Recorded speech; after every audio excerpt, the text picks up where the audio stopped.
Happy Tuesday, fire signs. Take what resonates, leave what doesn't. So you guys have like come to an ending for yourself, and you're gonna let something go because you're tired of like the feeling of regret. And I hate that word, but I guess some of you guys do feel that way.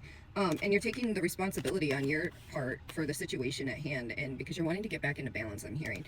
And you're like, it's like a 50-50 deal, but you've been carrying like this burden for yourself.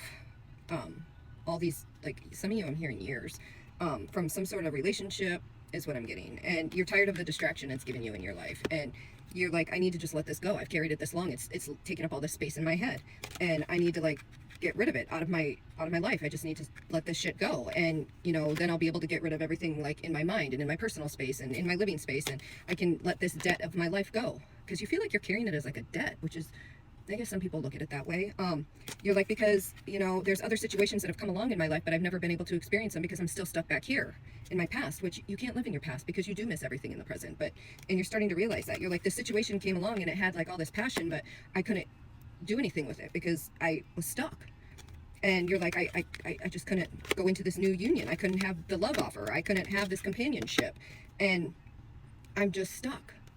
And so you're realizing you want to like go of all of this past situation and stuff, and you're finding a way for yourself to actually do it and process it, which is amazing that you're finally going to do it, because some of you, I hear that you've been doing this for years, which is a long time to hold on to something and let it, you know, eat in your mind that long.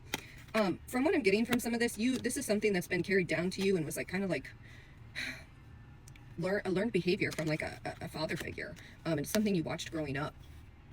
And so you knew no different, is that, you know, you stayed in relationships regardless of what happened. Like it was always the male's fault. And so it's a learned behavior. And it's because it was boiled down to like loyalty. You just stayed, that's it. It didn't matter how bad the situations were or whatever, that's it. That's how it went. And you can't, just because that's not why, you just don't stay because, that's not fair.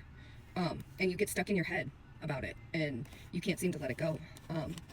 But you just need to process it and be able to move on to the next situation, which you're doing now. And you're letting it go because you are learning that you are worth more. You do deserve love. You do deserve, you know, you are worthy of it. You're worth way more.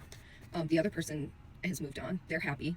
They don't even have a second thought. They never forgave anything. They just, you know, whatever. They moved on. Lickety split. You deserve that. You are worthy. You do deserve love. So don't second guess it and go after whatever you want. I love you. Happy Tuesday.